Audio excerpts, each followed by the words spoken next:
大家好，欢迎来到财经帮。我们今天要探讨的主题是为什么会咳嗽。那我们今天邀请到的特别来宾呢，是我们的胸腔权威陈家豪医师。陈医师你好。小姐好。我告诉你，我非常想要问这个问题，为什么？因为我就是常常咳嗽所以我想好奇的问一下陈医师为什么会常常咳嗽？咳嗽的原因大概是哪些咳嗽其实是一个身体一个自然的反应，就是说你对于外界的不明物体的入侵到你的身体系统里面，你自然会有一个机转机制把这个东西排除掉。那么咳嗽就是一个排除的方式譬如说你呛到了东西了吃东西的时候呛到了这个时候我们的气管就会产生一个痉挛收缩，把这个呛到的东西把它咳出去，免得它对身体造成了伤害。这样那对于外界入侵的细菌病毒也是一样就是说如果有细菌病毒跑进来了，那么我们身体自然会有一个机转说辨识到这个东西不应该在我们的气管里面，那我们就用一个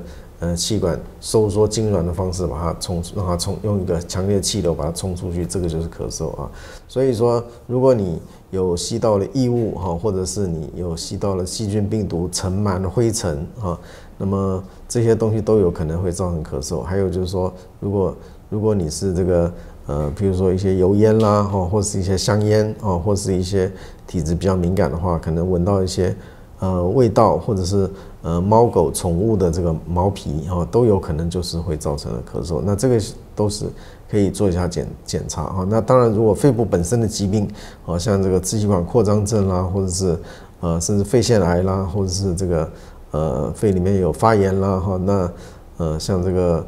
新冠病毒啦这个东西就是有肺里面有产生的状况的时候，就是会产生咳嗽。那这个时候就是照个 X 光片看一下，鉴别诊断看一下有没有问题。那么还有就是说比较常见的还有一个就是这个胃酸逆流胃酸是现代人很多的一个问题就是说胃食道逆流胃酸过多那么譬如说喜欢吃甜食又容易刺激胃酸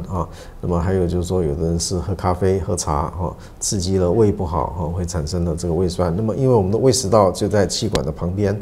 所以当有胃食道逆流的情况下它就会刺激到气管，产生这个咳嗽的现象所以说就是说那么还有一些药物像治疗心脏病的药物啦，治疗高血压的药物啦，它本身会刺激咳嗽会刺激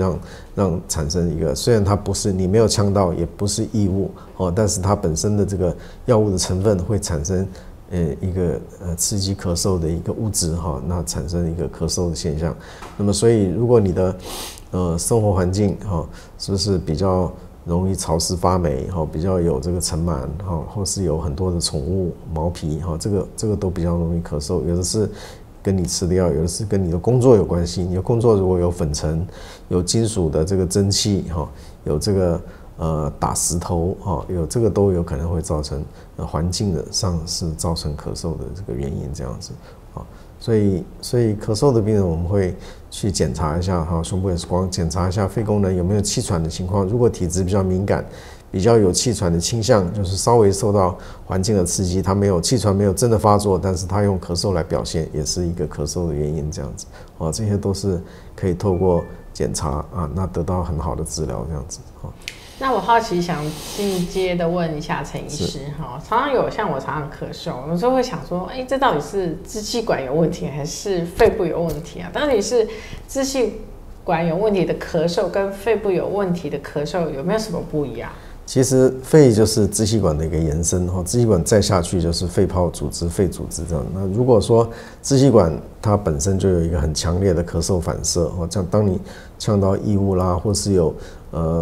吸入了其他的这个烟味啦什么啦刺激到支气管的话，它第一个就是先反映出用咳嗽来把这个东西排除掉。如果说你的这个支气管的抵抗力不好，它让它这个异物长驱直入到底下比较深部的肺的话，那也是一样会有一个肺部会有一个发炎的现象，那么也会产生一个咳嗽的反射，把这些异物尽量排出去，然后尽量用痰或是用什么方式把它排出去这样子。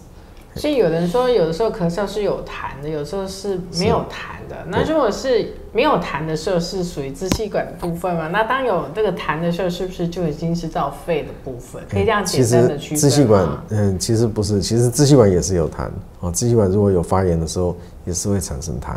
哦。那可能跟这个入侵的物质比较有关系，有没有产生痰哦？因为产生痰的话，就是可能就是还有其他的这个。免疫的途径产生一些黏液的分泌的时候就会产生痰。那么有些时候它是没有产生黏液的分泌，但是呢它是有其他的这个肌肉的痉挛啦，或者是其他的这个甚至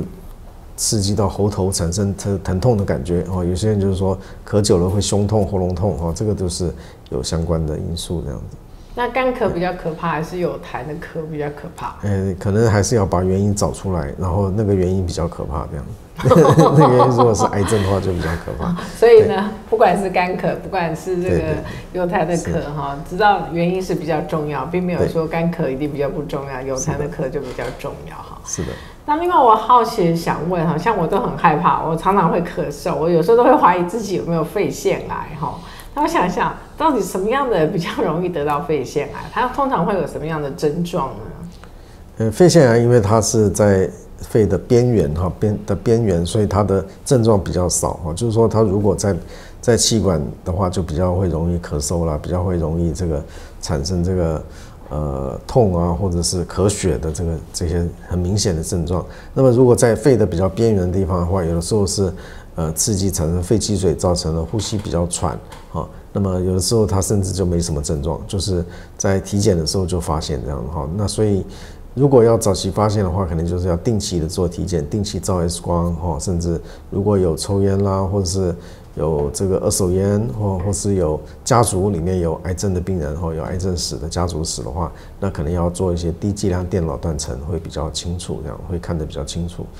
对肺腺癌会看得比较清楚。那么早期诊断，早期发现。肺腺癌照 X 光看得到吗？除非比较大才看得到X 光的解析对于这个1公分以下的可能都看不到这样。所以刚刚陈医师说最好是要做什么？可以再讲一次。低剂量的电脑断层，如果有家族史的话，或者是有抽烟啦、有二手烟啦、有这个粉尘的暴露史，或者是放射线的暴露史的话，那就可能要做低剂量电脑断层会比较清楚。那通常大概是几岁的人在做健康检查的时候，你们都会比较建议他其实要做这样子的检测？通常我们会建议大概40岁以上就要每年照一张 X 光片，甚至每半年照一张那 X 光片的辐射剂量是很低的，那么电脑断层的辐射剂量就比较高所以我们会建议做低剂量电脑断层这样。那你刚刚所提到是连那个胃食道逆流也有可能会产生咳嗽是的。那通常这种胃食道逆流的咳嗽跟一般的因为生病感冒这样的咳嗽会有什么不同吗？胃食道逆流因为重力的关系，通常是躺下去的时候胃里面的内容物跑上来刺激到引起咳嗽。那么所以如果你一躺下去就开始咳嗽，那这很可能是胃食道逆流或者是会产生这个胸腔这个地方烧烧热热的感觉然后会修心就是这个地方好像有火在烧一样，这个也是一个胃食道逆流的一个特征。那么就是说，如果有这个状况的话，可能就是晚上呢尽量不要吃宵夜，因为吃宵夜就会刺激这个产生胃酸就会容易产生胃食道逆流的咳嗽这样子那还有就是说，睡觉的时候可能头要抬高一点这样子比较不会产生咳嗽的现象这样。所以像我常常夜咳，所以我的夜咳其实是胃食道逆流的，是不是有这个可能性？有这个可能性，但是还有一种状况叫做夜间型的气喘夜间型的气喘就是说夜间的型，因为荷尔蒙的分泌有些跟白天不太一样那么有些自己身体产生类固醇分泌的比较少这个时候就比较会，然后再加上气温低或者是吹到冷风或者是这个家里有这个尘螨灰尘那就有可能会产生夜间型的咳嗽这样子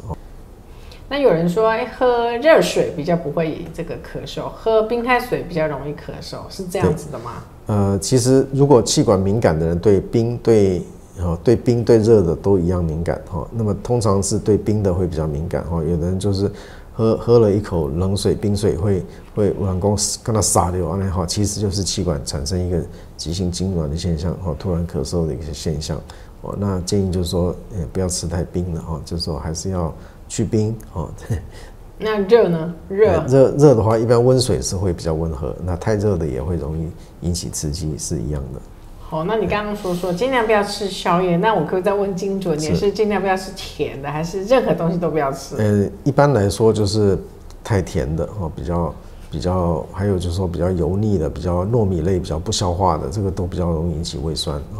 那么如果说一定要吃点东西很饿的话，可以吃点蔬菜比较容易消化这样子。OK， 那另外有人又好奇说，好像肺也容易得到所谓的淋巴癌，那淋巴癌大概又是什么样的原因可能会造成的？淋巴癌就是一个癌症的一个病变它就是在它有2个族群，一个是年轻人，一个是60多岁的这个年长者这样的那么如果说有这个胸闷的现象那 X 光的检查有肿瘤，可能就要做进一步检查。那么淋巴它的走向是到处都有，那么也会经过胸腔，也会产生在胸腔的前纵隔腔，很容易发生淋巴癌，这个都是要做定期检查才会发现这样。所以呢，坦白说，大家要关心自己的健康如果觉得自己稍有不慎的时候，也许应该去照个 X 光，甚至是个低剂量的这样子的胸腔的电脑断层是非常的重要那我们今天就很开心，今天邀请到这个陈医师给我们这么专业的分享，请大家好好的保养自己的身体。那如果大家还有什么疑问呢，就麻烦在下方留言。那如果喜欢我们的频道呢，也欢迎订阅我们的频道。那我们财经帮呢，我们今天就到此为止，谢谢各位，我们就拜拜。拜。